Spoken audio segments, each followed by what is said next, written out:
हरे कृष्णा। ये वीडियो सिर्फ़ और सिर्फ उन लोगों के लिए है जो थोड़े धार्मिक हैं, आस्तिक हैं और जो धर्म के द्वारा अपने जीवन को सुखी, संपन्न और शांति चाहते हैं। और इस जीवन के बाद अगला जीवन कैसा होगा, इन सब का निराकरण, इन सब के बारे में जो व्यक्ति सोचता है, जो भगवान का भक्त है, ये वीडियो सिर्फ़ उनके लिए है। बाकी लोग के लिए ये वीडियो तो सिर्फ मात्र एक जिज्ञासा हो सकती है कि हमारे पुराणों में, हमारे शास्त्रों में, हमारे सनातन धर्म के बारे में कैसे-कैसे उपाय दिए गए हैं, जिस उपाय से उनका कल्याण हो सकता है। तो मैं आपका 5 मिनट दूँगा। आप बहुत सारे रील, बहुत सारे ऐसे वीडियोज़ देखते हैं जो आपके जीवन में कोई काम नहीं है। लेकिन हर सनातनी को ये वीडियो देखना चाहिए जिससे कि वो अपने परिवार में और अपने घर में एक बहुत ही अच्छा माहौल बना सकें।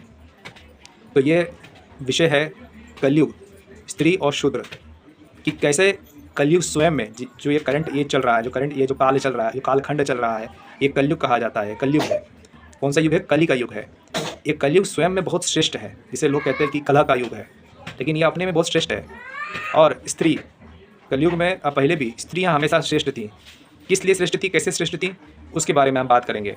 और शूद्र, जिसे हम कहते हैं तू शूद्र है, तो ये कोई शूद्र कोई गाली नहीं है, इसके बारे में हम चर्चा करेंगे।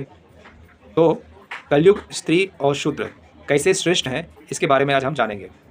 तो ये उसका उदाहरण हम लेते हैं विष्णु पुराण से। विष्णु पुराण के 6ठ अंश अध्याय 2, जहाँ पे व्यासदेव और ऋषि मुनियों के बीच में संवाद हो रहा है, जहाँ पे व्यासदेव ऋषि मुनियों को बता रहे हैं कि भगवान विष्णु जो हैं वो सभी जीवों की आत्मा है, वही सृष्टि करता है, वही परम भगवान है। तो भगवान विष्णु की महिमा का गुणगान कर रहे थे। उसी बीच में उन्होंने कुछ ऐसे उदाहरण दिए जहाँ पे वो बता रहे हैं कि कलयुग, स्त्री और शूद्र किस प्रकार से महान है, किस प्रकार से श्रेष्ठ हैं, जिसके बारे में आज हम चर्चा करेंगे। तो आइए यहाँ पे व्यासदेव जी क्या कहते हैं, सुनिए।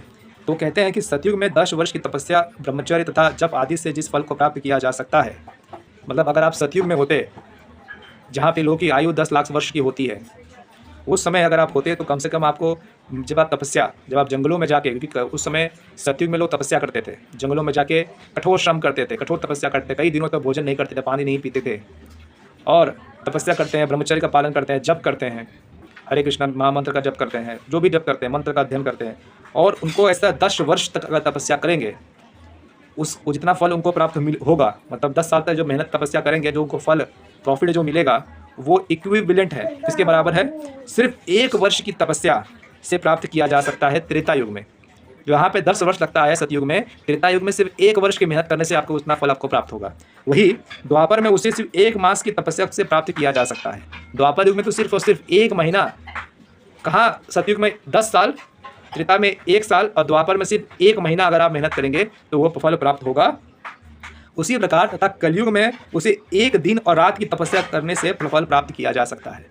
अगर आप सिर्फ 1 दिन ढंग से तपस्या करें कलयुग में, तो सतयुग के 10 साल के बराबर हो जाता है तपस्या। मतलब यहाँ पर कलयुग में बहुत पहले बात, कोई तपस्या, कोई सिद्धि, कोई जप, ऐसे कोई चीज़ के बारे में लोग जानने की इच्छुक भी नहीं है, जानते भी नहीं है, करते भी नहीं हैं। तो लेकिन अगर कोई करता है, 1 दिन भी ढंग से करे, तो 10 साल के बराबर हो जाता है सतयुग के।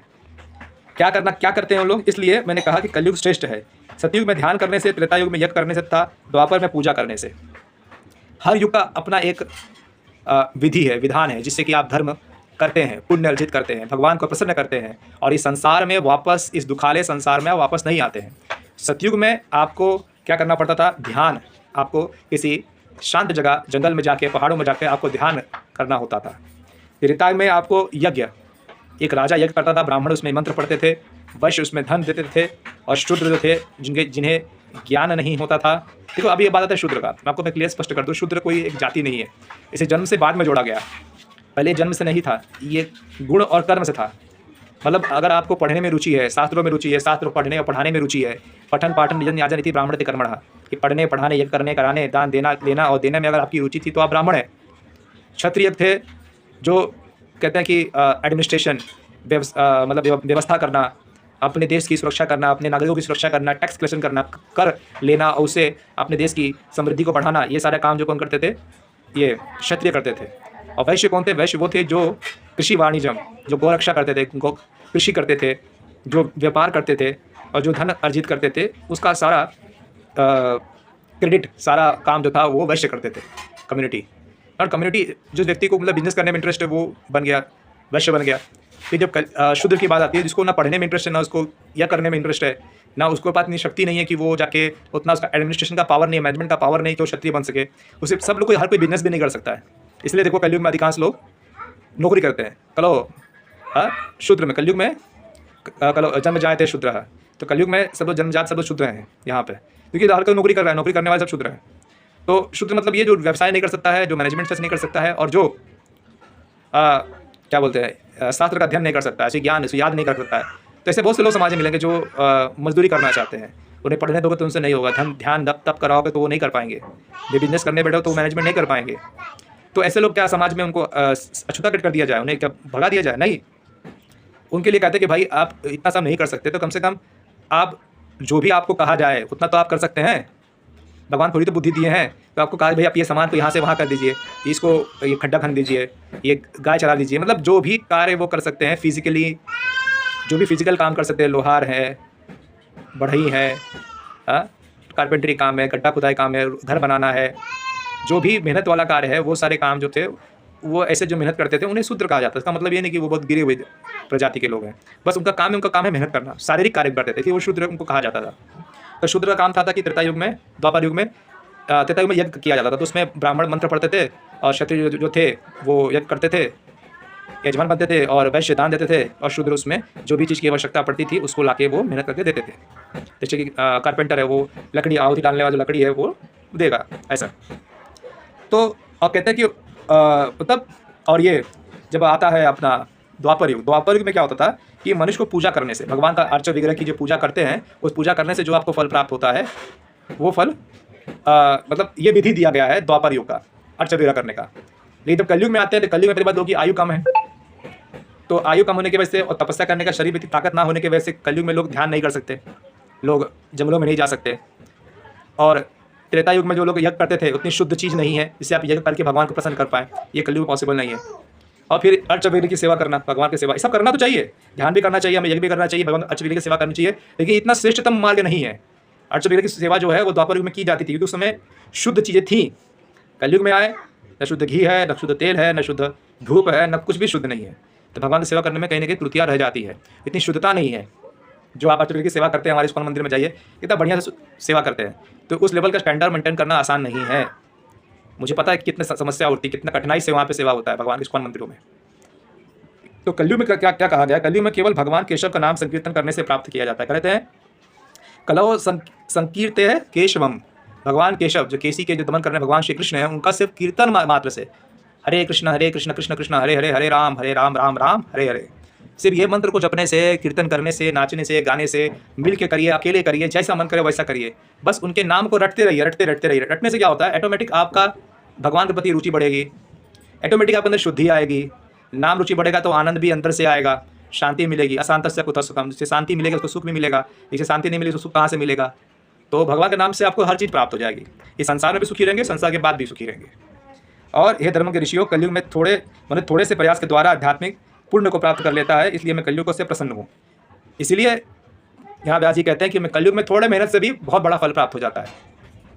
यहाँ तक कि राजा परीक्षित ने भी कलयुग का जब गुण सुना तो राजा परीक्षित ने कलयुग को नहीं मारा।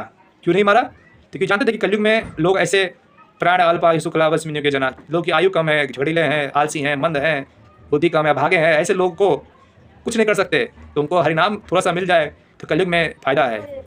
भगवान के नाम से द्वारा से वो अधिक पुण्य प्राप्त करते हैं और अपने जीवन के मरण और जीवन के चक्कर से निकल जाते हैं। और एक तो कलयुग का महानता सबको सुना ही रहेगा। अब मैं बात करता हूँ शूद्रों की। द्विजों की सेवा में तत्पर शूद्र। अब द्विज मतलब ब्राह्मण हो गया, क्षत्रिय हो गया, वैश्य हो गया, जो ऊपर की कम्युनिटी है, वो जो लोग कहते हैं उनकी सेवा करना, ठीक है। आप श्रेष्ठ की सेवा करिए।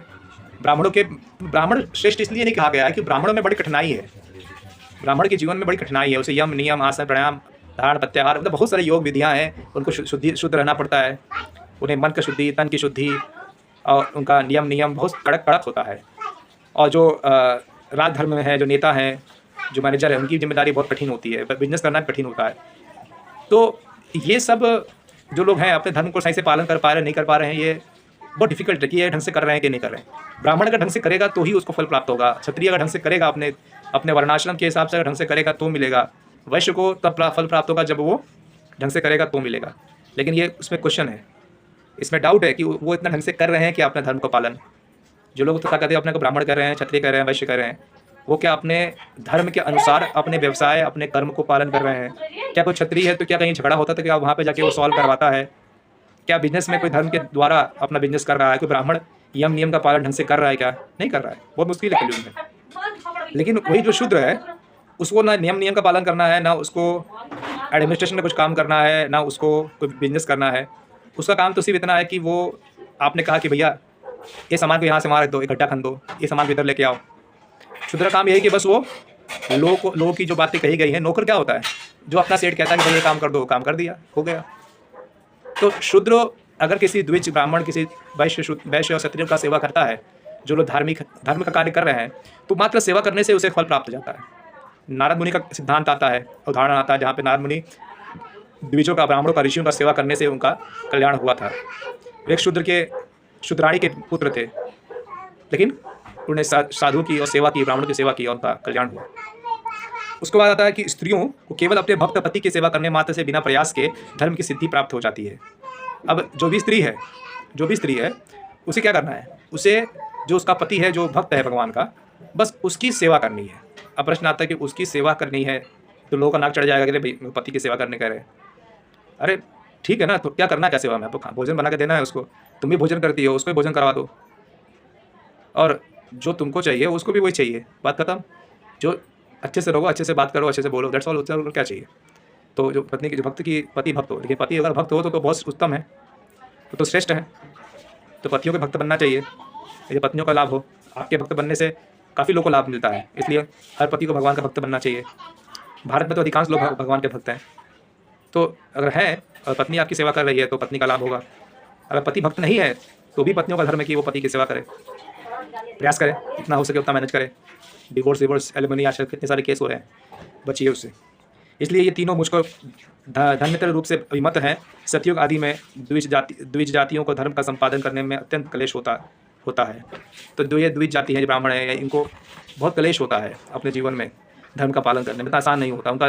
ब्राह्मण रहना, गर्व से कहते हैं हम ब्राह्मण हैं, क्षत्रिय हैं, वैश्य हैं, लेकिन इसको पालन करना धर्म के अनुसार आसान नहीं है। शूद्र रहना अच्छा है, भगवान का नाम जप करिए। ये हर मनुष्य, चाहे वैश्य, शूद्र, ब्राह्मण, कोई भी हो, भगवान का नाम तो हर कोई कर सकता है। स्त्रियां हैं, पति की सेवा करिए, भगवान का नाम जप करिए। अब कोई भी जाति बिरादरी के हो आपको भगवान का नाम जप करना चाहिए। और करो संभव शूद्र, कलयुग में सब शूद्र हैं, सब लोग नौकरी कर रहे हैं, तो सबको सेवा करनी चाहिए। एटलीस्ट ब्राह्मण कुल में जन्म लिए हैं, वैश्य और क्षत्रिय कुल में जन्म लिए हैं, अगर आपसे वो नहीं हो रहा है, अगर हो भी रहा है तो भी भगवान का नाम जप करना चाहिए, और भक्तों की सेवा अवश्य करनी चाहिए, साधु की सेवा अवश्य करनी चाहिए, तब आपका कल्याण होगा। ठीक है, तो आज का मैसेज इतना ही था। तो इस कलयुग स्त्री और शूद्र जो है महान है। बहुत बहुत धन्यवाद आप लोग का। हरे कृष्णा। अगर वीडियो अच्छा लगे तो कृपया मुझे सपोर्ट करें, मेरे वीडियो को लाइक करें और मेरे चैनल को सब्सक्राइब करें। हरे कृष्णा। प्रणाम।